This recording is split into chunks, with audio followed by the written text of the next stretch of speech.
السلام علیکم ناظرین، میں محمد اسلم حسین سیاست کی عالمی خبروں میں آپ سب کا استقبال کرتا ہوں۔ ایران اور اسرائیل ایک بار پھر میدان جنگ میں آمنے سامنے آ گئے ہیں۔ ایران نے اپریل میں اسرائیل پر حملہ کیا۔ ایک بار پھر ایران نے اسرائیل پر 180 سے زائد میزائل داغے ہیں۔ ایران نے منگل کی رات اسرائیل پر یہ میزائل حملہ کیا۔ ایران نے اسے حماس کے سربراہ اسماعیل ہنیہ اور حزب اللہ کے سربراہ حسن نصر اللہ کی ہلاکت کا بدلہ قرار دیا ہے۔ اسی دوران اسرائیلی وزیر اعظم بنیامین نتنیاہو کا کہنا ہے کہ ایران نے بہت بڑی غلطی کی ہے اور اسے اس کا خمیازہ بھگتنا پڑے گا۔ غزہ کی پٹی سے شروع ہوئے حماس کے خلاف اسرائیل کی جنگ اب بڑھ رہی ہے۔ ایران اور اسرائیل کے درمیان جس طرح کشیدگی بڑھ رہی ہے، اس سے ایک اور بڑی جنگ کا خطرہ پیدا ہو گیا ہے۔ اسرائیل اور ایران کے درمیان یہ تنازع کتنا خطرناک ہو سکتا ہے؟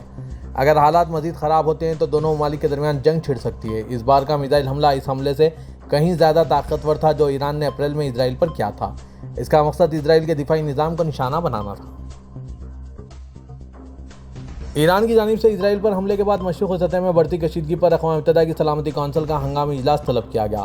ایران نے اپنی حمایت یافتہ لبنانی تنظیم حزب اللہ کے سربراہ حسن نصر اللہ اور فلسطین کی مزاحمتی تنظیم حماس کے شہید سربراہ اسماعیل ہنیہ کی موت کا بدلہ لیتے ہوئے اسرائیل پر ڈزنوں بیلسٹک میزائل داغے ہیں، جس کے جواب میں اسرائیلی وزیر اعظم بنیامین نتنیاہو نے ایران کو خبردار کیا کہ انہوں نے بہت بڑی غلطی کی ہے جس کا خمیازہ بھگتنا پڑے گا اور اب اسرائیل ان حملوں کا بھرپور جواب دے گا۔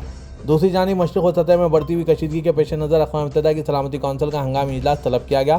اقوام متحدہ کے سیکریٹری جنرل اینٹونیو گٹرس نے خطے میں بڑھتی ہوئی کشیدگی پر تشویش کا اظہار کیا اور کہا کہ ایک بار پھر فوری جنگ بندی کا مطالبہ کرتے ہیں۔ دوسری طرف برطانوی وزیر اعظم کیئر سٹارمر نے ایران کی جانب سے اسرائیل پر حملے کے بعد اپنے رد عمل میں کہا ہے کہ برطانیہ اسرائیل کے ساتھ کھڑا ہے۔ اپنے بیان میں کیئر سٹارمر نے کہا ہے کہ ایران کے خطے کو جنگ میں ڈھکیلنے کی کوشش قابل مذمت ہے۔ ایران کو ایسے حملے اور حزب اللہ جیسی تنظیم کو بند کرنا چاہیے۔ اسرائیلی میڈیا نے دعویٰ کیا ہے کہ گزشتہ شب ایران کے بیلسٹک میزائل حملوں کے وقت اسرائیلی وزیر اعظم بنیامین نتنیاہو زیر زمین بنکرز میں پناہ لینے پر مجبور ہو گئے تھے۔ اسرائیلی ٹی وی چینل 13 کے مطابق جیسے ہی ایرانی میزائلوں نے اسرائیلی سرحد عبور کی، سائرن بجنے لگے اور وزیر اعظم بنیامین نتنیاہو اپنے کابینہ کے متعدد ارکان کے ساتھ زیر زمین بنکرز میں چھپ گئے۔ اسرائیلی وزیر اعظم بنیامین نتنیاہو اور ان کی کابینہ کے ارکان کئی گھنٹوں تک زیر زمین بنکرز میں رہے، یہاں تک کہ جب ایران نے حملہ مکمل ہونے کا اعلان کیا۔ ایران کے بیان کے بعد وزیر اعظم بنیامین نتنیاہو اور ان کے کابینی ارکان کم از کم 4 گھنٹے بعد زیر زمین پناہ گاہوں سے باہر نکلے۔ واضح کے محفوظ بنکر سے باہر نکلنے کے بعد نتنیاہو نے کہا کہ ایران نے ایک سنگین غلطی کی ہے جس کے اسے قیمت چکانی پڑے گی۔ ایران نے منگل کی رات اسرائیل پر 200 سے زائد میزائل داغے تھے جو اس کے 3 فوجی مراکز پر گرے تھے۔ ایران کے روحانی پیشوا آیت اللہ خامنہ ای نے اسرائیل کو خبردار کرتے ہوئے کہا کہ آئندہ حملے پہلے سے زیادہ شدید اور طاقتور ہوں گے۔ آیت اللہ خامنہ ای نے عبرانی زبان میں اپنے ٹویٹ کے ذریعے براہ راست اسرائیلی حکومت کو تنبیہ کی۔ آیت اللہ خامنہ ای نے اپنی ٹویٹ میں لکھا، اللہ کی مدد سے آئندہ حملے میں جو ضرب صہیونی ریاست کو لگے گی وہ پہلے حملے سے کہیں زیادہ شدید اور تکلیف دہ ہوگی۔ یہ ٹویٹ اسرائیلی زبان میں کی گئی جس کا مقصد اسرائیلی حکومت کو صاف پیغام دینا تھا۔ اس سے قبل اپنی ایک اور ٹویٹ میں ایرانی سپریم لیڈر نے آرٹیفیشل انٹیلیجنس کی مدد سے بنے میزائلوں کی تصویر شیئر کی تھی جن پر نصر من اللہ و فتح قریب لکھا ہوا تھا۔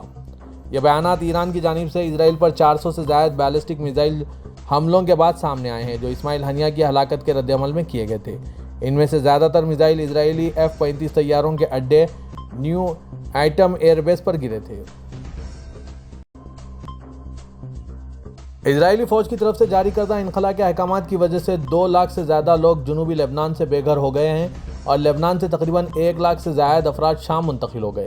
اقوام متحدہ کے دفتر رابطہ برائے انسانی امور نے خبردار کیا ہے کہ بے گھر ہو رہے افراد کی تعداد میں اضافے کا خدشہ ہے کیونکہ اسرائیلی فوج جنوبی لبنان کے 30 دیہاتوں سے انخلاء کے احکامات جاری کر رہی ہے اور یہ احکامات پیر کی درمیانی شب جاری کیے گئے تھے۔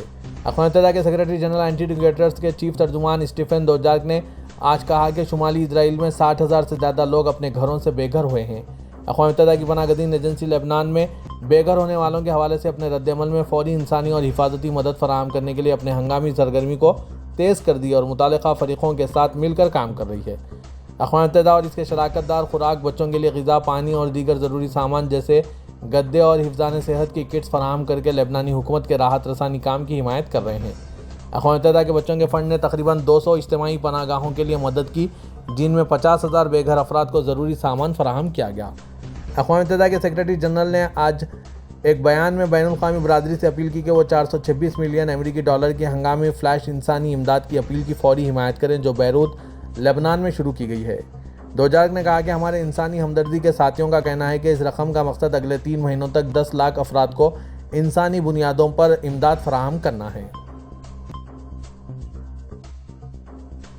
لبنان کی وزارت صحت نے کہا ہے کہ لبنان میں گزشتہ 24 گھنٹوں کے دوران اسرائیلی فضائی حملوں میں 55 لوگوں کی موت ہو گئی اور 156 دیگر زخمی ہوئے ہیں۔ وزارت کے مطابق ضلع البیک ہرمل میں 11، نباتیہ گورنری میں 22، بیروت اور ماؤنٹ لبنان میں 3 اور جنوبی گورنری میں 16 ہلاکتیں رپورٹ ہوئی ہے۔ اسرائیلی فوج اور حزب اللہ کے درمیان 23 سپٹمبر سے محاذ آرائی خطرناک حد تک بڑھ رہی ہے اور ساتھ ہی اسرائیلی فوج لبنان پر شدید فضائی حملے کر رہی ہے۔ گزشتہ سال 8 اکتوبر 2023 سے حزب اللہ اور اسرائیلی افواج لبنان اسرائیلی سرحد سے متصل علاقے میں وسیع پیمانے پر جھڑپوں میں برسر پیکار ہیں۔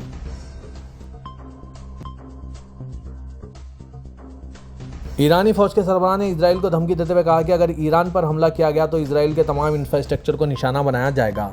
گزشتہ روز ایران کی جانب سے حماس کے سربراہ اسماعیل ہنیہ اور حزب اللہ کے سیکریٹری جنرل حسن نصر اللہ کی شہادت کا بدلہ لیتے ہوئے اسرائیل پر 200 سے زائد میزائل داغے گئے، جس کے بعد امریکی میڈیا نے دعویٰ کیا ہے کہ اسرائیل آئندہ چند روز میں ایران پر حملہ کرے گا۔ ایران کے حملے کے وقت ڈرے سہمے اسرائیلی فوجیوں کی ویڈیو سامنے آئی ہے۔ میڈیا رپورٹس کے مطابق ایرانی فوج کے سربراہ میجر جنرل محمد باقری نے سرکاری ٹی وی پر کہا ہے کہ اگر اسرائیل کی جانب سے ایران پر حملہ کیا گیا تو اسے نتائج بھگتنے ہوں گے۔ انہوں نے کہا کہ اگر حملہ ہوا تو اسرائیل کو بہت شدت کے ساتھ جواب دیا جائے گا اور اس کے تمام بنیادی ڈھانچے کو نشانہ بنایا جائے گا۔ دوسری جانب ایران کے سپریم لیڈر آیت اللہ خامنہ ای نے اسرائیل کو خبردار کیا ہے کہ ایران کی جانب سے اگلا حملہ اس سے کہیں زیادہ تکلیف دہ ثابت ہوگا۔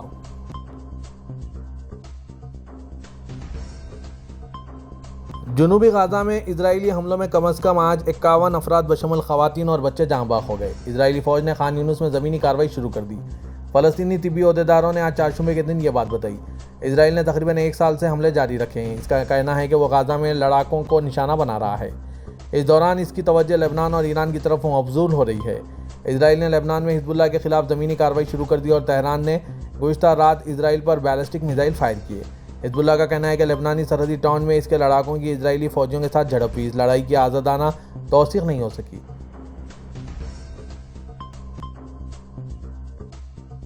لبنانی مزاحمتی تنظیم حزب اللہ نے اسرائیلی فوج کی لبنان میں داخل ہونے کی پہلی کوشش ناکام بنا دی، جس میں صہیونی فوج کو نقصان بھی پہنچا۔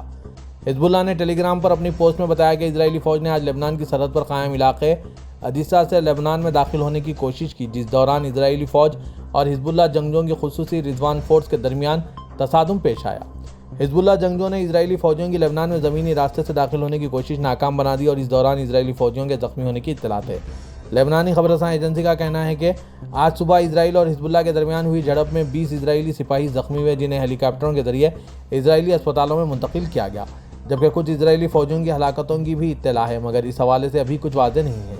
واضح ہے کہ اسرائیل نے اپنی فوج کی ڈویژن 98 جو کہ 10 سے 20 ہزار فوجیوں پر مشتمل ہے، اسے لبنان کی سرحد پر تعینات کر رکھا ہے۔ اسرائیل نے کہا ہے کہ لبنان کے دارالحکومت بیروت پر فضائی حملے میں ایران سے حزب اللہ کے لیے اسلحہ ترسیل کی ذمہ دار یونٹ کے کمانڈر محمد جعفر خصیر کو ہلاک کر دیا گیا۔ اسرائیلی فوج نے social media plate form x سے جاری کردہ تحریری بیان میں دعویٰ کیا کہ بیروت پر فضائی حملے میں ایران اور اس کے ایجنٹوں کی طرف سے لبنانی حزب اللہ کو جنگی سامان پہنچانے کی ذمہ دار 4400ویں یونٹ کے کمانڈر محمد جعفر خصیر کو ہلاک کیا گیا۔ بیان میں کہا گیا کہ خصیر حزب اللہ کے سرفہرست کمانڈروں میں شامل تھے۔ ایران حزب اللہ شام دہشت گردی لائن کے فریقین میں سے ایک اور ایران انتظامیہ کے قریبی شخصیت تھے۔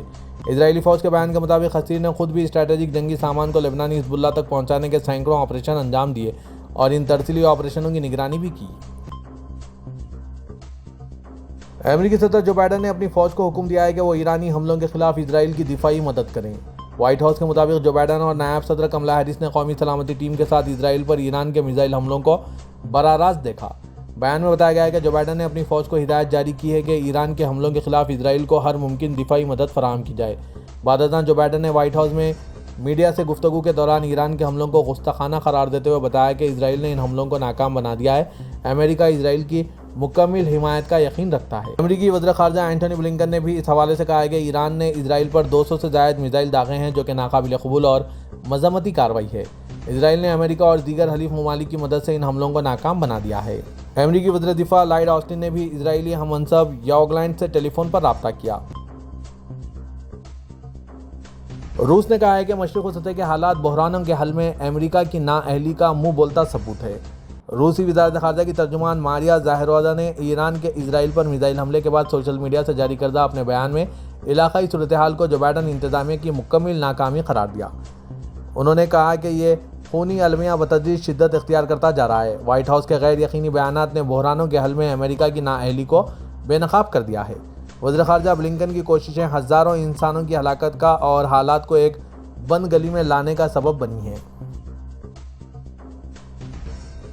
سعودی عرب کے شہر جدہ اکنامک ٹاور کے تعمیراتی منصوبے کے لیے کنگڈم ہولڈنگ کمپنی نے بن لادن گروپ کے ساتھ معاہدہ طے کر لیا ہے۔ منصوبے کی مجموعی لاگت 7.2 ارب ریال ہے۔ اخبار 24 کے مطابق کنگڈم ہولڈنگ کمپنی کی جانب سے جاری بیان میں کہا گیا ہے کہ تعمیراتی منصوبے کے لیے 1.1 ارب ریال کی ایڈوانس رقم موصول ہو چکی ہے۔ تعمیراتی کام 42 ماہ میں مکمل ہوگا۔ کمپنی کی جانب سے تعمیرات کے لیے باقی فنڈ اپنے اکاؤنٹ سے فراہم کیے جائیں گے، جبکہ اضافی رقم بینک سے لی جائے گی۔ جدہ اکنامک ٹاور کے بارے میں کمپنی کا کہنا ہے کہ دنیا کا سب سے بلند ٹاور ہوگا، جس کی بلندی 1000 میٹر اور 157 منزلہ ہو گیا۔ اس وقت 63 فلور تعمیر ہو چکے ہیں۔ ٹاور کا مجموعی رقبہ 5.3 ملین میٹر مربع ہے۔ پہلے مرحلے میں 1.3 ملین میٹر مربع رقبے پر تعمیراتی کام کیا جائے گا۔ عمارت کی بنیاد کا کام تقریباً مکمل ہو گیا ہے، جو پہلے مرحلے میں شامل ہیں، جن میں سیوریج، بجلی اور تیز رفتار انٹرنیٹ سسٹم کی فراہمی شامل ہے۔ سعودی عرب کے قصیم ریجن کے الرش شہر میں فلکیاتی علوم کی کمیٹی نور الفلک نے A3 نامی دمدار ستارے کا مشاہدہ کیا۔ سبق ویب سائٹ کے مطابق کمیٹی کے سربراہ عیسیٰ غفیلی نے کہا ہے کہ دمدار ستارہ چند دنوں کے بعد غائب ہو جائے گا، جبکہ 2 ہفتے کے بعد دوبارہ زیادہ چمکدار نظر آ سکتا ہے۔ انہوں نے کہا کہ کمیٹی کے ماہرین کرۂ ارض کے جنوبی حصے سے اس کا تعاقب کر رہے ہیں، جبکہ اب یہ قصیم دوربین کے ذریعے نظر آنا شروع ہوا ہے۔ انہوں نے کہا کہ سعودی عرب میں آخری دمدار ستارے کا مشاہدہ 1997 میں ہوا تھا۔ خادم حرمین شریفین شاہ سلمان بن عبدالعزیز اور ولی عہد شہزادہ محمد بن سلمان نے نیپال میں سیلاب کے باعث ہلاکتوں پر افسوس کا اظہار کیا۔ سعودی پریس ایجنسی کے مطابق سعودی قیادت نے نیپالی صدر رام چندرا پاٹل کو تعزیتی مکتوب روانہ کیے۔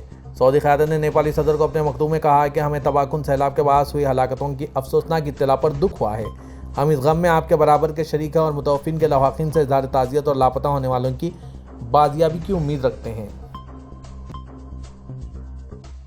صدر ترکی رجب طیب اردغان نے کہا ہے کہ فن لینڈ کے ساتھ 2 طرفہ تعلقات اور نیٹو میں تعاون کو فروغ جاری رہے گا۔ صدر اردغان نے انقرہ میں موجود فینش صدر الیگزینڈر اسٹرپ کے ساتھ بالمشافہ اور بین الاقوامی اور بین الوفود ملاقاتوں کے بعد مشترکہ پریس کانفرنس کا انعقاد کیا۔ دونوں ملکوں کے درمیان 100 سالہ تعلقات کے قیام پر صدر اردغان نے فن لینڈ کے ہم منصب کو مبارکباد دی اور کہا کہ میں انقرہ میں آپ کا خیر مقدم کرنے خوشی محسوس کر رہا ہوں۔ مجھے پورا یقین ہے کہ فن لینڈ سے 2 طرفہ اور نیٹو وسیلے سے تعلقات مزید فروغ پائیں گے۔